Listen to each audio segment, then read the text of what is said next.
술을 마시고 다음날 아침에 내가 더 막 홀쭉해진 것 같아. 막 몸에 라인은 막 더 보이는 것 같아. 안녕하세요, 요모부 남녀입니다. 자, 오늘은 술과 다이어트에 대해서 알아보도록 하겠습니다. 자, 술이 다이어트의 주적인가요? 당연히 다이어트 할 때는 술을 피하시는 게 가장 좋겠죠. 그런데 여러분들이 술을 꼭 마셔야 되는 환경이라면 어떻게 대처하면 좋을까요? 그런 얘기 들어보셨는지 모르겠어요. 술은 저장되지 않는다. 저장되는 에너지가 아니다. 다 소비가 된다. 그래서 술만 먹으면 살이 안 찔 수 있다. 예를 들면 깡소주만 드시는 분들 어떤가요? 이렇게 말라 계신 분들 상상이 되실 거예요. 맞습니다. 알코올은 저장되는 에너지가 아니에요. 모두 다 우리 몸에서 소비가 됩니다. 그런데 왜 살이 찌냐? 왜 살이 찌겠어요? 먹으니까 살이 찌지. 어떤 걸? 술 이외에 다른 것들. 술도 열량이 있기 때문에 술에 대한 열량을 먼저 소비하느라 안주로 들어온 음식에 열량은 소비를 못하고 다 저장이 되어버리는 거죠. 그렇기 때문에 여러분들이 부득이하게 술을 먹어야 될 경우에는 웬만하면 깨끗한 안주, 뭐 회라던가 고기. 근데 뭐 고기도 많이 먹으면 당연히 살찌겠죠. 우리가 명언 뭐예요? 먹어서 살찌는 게 아니다. 많이 먹어서 살찌는 거다. 많이 먹으면 야채? 코끼리도 야채. 코끼리도 풀만 먹는데 그렇게 덩치가 큰데요? 소도 풀만 먹는데 덩치가 그렇게 큰데? 그렇기 때문에 안주를 적정량 섭취해 주시고 웬만하면 깨끗한 자연식의 안주를 섭취하시는 것을 추천을 드립니다. 또한 술을 먹을 때 물을 많이 마시게 되면 소변으로 일정량의 알코올이 빠져나간대요. 여러분들 잘 보시면 술 먹을 때 물 많이 먹는 친구들 있을 거예요. 그 친구들 어때요? 술 잘 먹죠? 왜 잘 먹냐? 알코올이 소변으로 빠져나가니까 또 마실 수가 있는 거야. 그래서 술을 드실 때 물을 많이 드시면 좋습니다. 그리고 술 먹는데 살 안 찌는 방법 또 하나를 알려드리겠습니다.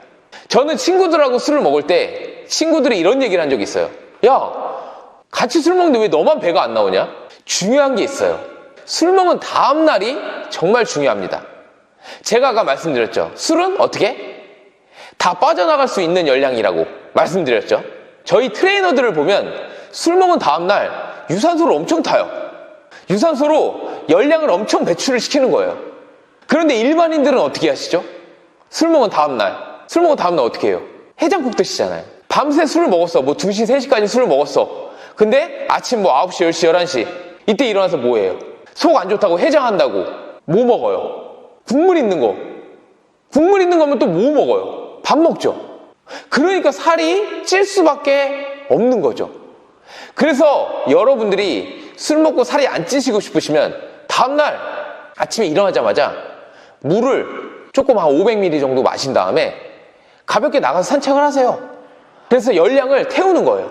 그리고 땀을 빼서 몸에 불필요한 수분을 빼주는 거예요. 알코올이 빠져나갈 수도 있고요. 알코올이 같이 빠져나갈 수도 있고요.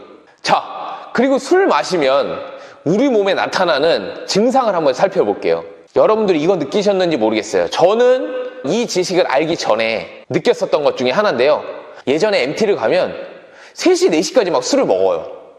술을 마시고 아침에 꼭 해 뜨는 거 본다고 아침 일찍 깨워. 근데 아침에 일어났는데 왜 이렇게 배가 고픈 거야? 왜 이렇게 허기가 져? 또는 술을 마시는데 안주가 끝없이 들어가. 분명히 술하고 같이 안 먹을 때에는 이 정도 먹으면 그냥 배가 찢어질 것 같이 배불러야 되는데 배가 안 불러. 그래서 나는 궁금했어요. 이게 뭐지? 술을 많이 먹어가지고 이 감각이, 위에 감각이 없어졌나? 뇌가 마비가 됐나? 중추신경이 마비가 됐나? 이런 줄 알았어. 근데 이런 증상이 있대요. 술을 마시면 알코올이 우리 몸에 포도당 흡수를 방해를 한대요. 포도당 흡수를 방해하는 게 뭐냐면 우리가 음식물을 섭취를 하잖아요. 그러면 포도당이 우리 몸에 흡수가 돼요. 그러면 혈액 내에 당 수치가 쫙 올라갑니다. 그러면은 뇌에서 신호가 오죠. 너가 이제 어느 정도 먹을 만큼 먹었다. 혈당이 올라갔다. 그렇기 때문에 혈당을 내려주는 인슐린을 분비해야 된다. 이런 신호들이 오거든요. 배부른 신호가 오는 거죠. 근데 알코올을 마시면, 술을 마시면 그 알코올이 포도당 흡수를 방해하는 거야.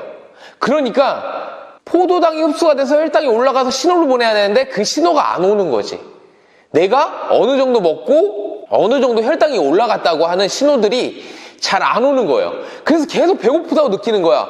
계속 음식물이 들어와서 포도당이 빨리 흡수되기를 바라는 거야. 근데 술은 포도당 흡수를 방해한다고. 그래서 많이 먹게 되는 거예요. 그래서 허기가 지는 거고. 그래서 꼭 술자리가 끝나면은 아이스크림을 찾고 편의점 가서 과자를 찾고 집에 가서 술밥을 찾고 이러는 경우가 생기는 거예요. 알코올이 포도당 흡수를 방해하기 때문에. 자, 그렇습니다. 두 번째, 술을 마시면 생기는 증상. 술을 마시면 혹시 그거 느껴본 적 있으신지 모르겠어요. 술을 마시고 다음날 아침에 내가 더 막 홀쭉해진 것 같아.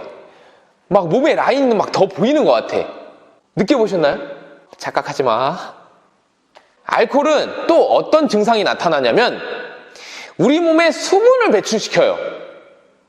그래서 우리가 술 많이 먹은 날 다음에 소변의 양이 많은 거예요. 그게 뭐냐? 수분 배출이 많이 되는 거야. 그래서 우리가 얼굴이 푸석푸석해지는 거야. 수분이 날아가기 때문에. 수분을 뺏기기 때문에. 근데 몸에도 수분이 되게 많단 말이에요. 그러니까 몸에 있는 수분이 쫙 빠지니까 약간 몸에 라인이 막 보이는 것 같은 그런 느낌을 받는 거예요. 근데 그거는 수분이 보충이 되면 바로 사라지는 거. 다음날은 괜찮은데 다다음날 보시면 지방 확 껴있는 걸 보실 수가 있으실 거예요. 그렇게 수분이 많이 뺏기기 때문에 우리는 다음날 수분을 많이 보충을 해주셔야 됩니다. 꽤 오래전에 SBS에서 나온 다큐를 봤어요. 거기에서 어떤 얘기가 나왔냐면 알코올은 수분을 뺏어간다 그랬잖아요. 근데 우리 몸에는 80% 이상이 수분이죠. 뇌에도 수분이 있어요. 심지어 뇌에 있는 수분도 빠지기 때문에 뇌의 부피가 살짝 줄어든대요. 그 뇌의 겉에는 뭐가 있죠? 두개골이 있죠. 그래서 뇌가 안으로 수분을 뺏겨서 작아지면 두개골은 그대로 있잖아요. 뇌는 안에서 짜그러들고. 그래서 뇌가 안으로 당기면서 머리가 지끈지끈 아픈 느낌이 그럴 때도 나타날 수 있다고 하더라고요. 그래서 저는 그 다큐를 보고 술 먹은 다음날 머리가 아픈 날 수분 섭취를 굉장히 많이 해줬어요. 그랬더니 조금 머리 아픈 게 괜찮아지더라고요. 자, 오늘 술에 대해서 떠들어봤습니다. 그러면 술을 피할 수 없다면 어떻게 해야 되는지, 어떤 방법이 좋은지에 대해서 저의 노하우를 알려드릴게요. 저 같은 경우에도 학교를 다니다 보면 술자리를 피할 수 없을 때가 있어요. 여러분들도 직장 다니시다 보면 혹은 친구들을 만나다 보면 술자리를 가질 수밖에 없는 상황이 올 거예요. 그렇기 때문에 여러분들은 본인이 술을 드시고 싶으실 때에는 절대 드시면 안 돼요. 예를 들어 볼게요. 오늘 내가 정말 술이 먹고 싶어가지고 술을 마셨어. 내일은 원래 계획이 없었어. 술 마실 계획이 없었어. 그래서 오늘 술을 먹고 내일은 운동을 열심히 해가지고 열량 소비를 해야지 이렇게 계획을 다 잡고 있었어요. 근데 갑자기 훅 들어와. 술 마시자고. 나는 어제 마셨는데. 근데 그 자리가 피할 수가 없어. 뭐 비즈니스 관계야. 혹은 정말 친한 친구. 정말 그 친구의 사연이 안타까워. 꼭 같이 술을 마셔줘야 돼. 이런 상황이 오면 계획이 완전히 틀어져 버리는 거예요. 그렇기 때문에 여러분들은 항상 대비를 하셔야 돼요. 내가 먹고 싶을 때는 절대 먹지 않기. 그리고 외부에서 갑자기 훅 들어왔을 때 어쩔 수 없이 술을 먹게 됐을 때에는 먹고 다음날 해장이 아니고 물을 많이 마셔주고 유산소 운동을 통해서 열량을 소비해주는 거. 근데 여기서 또 하나. 왜 유산소 운동이냐? 우리가 근력 운동을 하면 그리고 그 이후에 단백질 섭취를 해주면 간에서 단백질을 분해를 해서 근육에 단백질을 공급을 해주죠. 간에서 단백질 합성이 이루어진단 말이에요. 근데 우리는 전날 술을 마셨어. 1번으로 해야 될 게 뭡니까? 술을 분해를 해야 되죠. 알코올 분해. 알코올을 해독을 해야 된단 말이에요. 그건 또 어디서 하죠? 간에서 한단 말이에요. 그렇기 때문에 간에서 지금 해독작용을 하고 있는데 또 근력 운동을 통해서 혹은 단백질 섭취를 통해서 간에서 단백질 분해 합성을 하게 된다면 간이 일을 너무 많이 하는 게 되는 거고 간에서 그 일을 그 두 가지를 한꺼번에 잘 수행을 못 하겠죠. 그렇기 때문에 다음날은 유산소 운동으로 땀으로 열량을 소비를 하고 알코올이 배출되는 것까지 유도해내게 되면 정말 좋은 방법이 될 것 같습니다. 자, 이렇게 술, 알코올 먹으면 나타나는 증상, 그리고 알코올이 우리 몸에 미치는 영향, 우리가 술약 속에 어떻게 대처해야 되는지까지 알아봤습니다. 술 피할 수 없으시면 그 다음날 잘 케어해 보시고요. 건강을 위해서 술 너무 많이 드시지 마시고요. 항상 건강하게 재미있게 운동하시기 바라겠습니다. 오늘 여기까지 할게요. 감사합니다.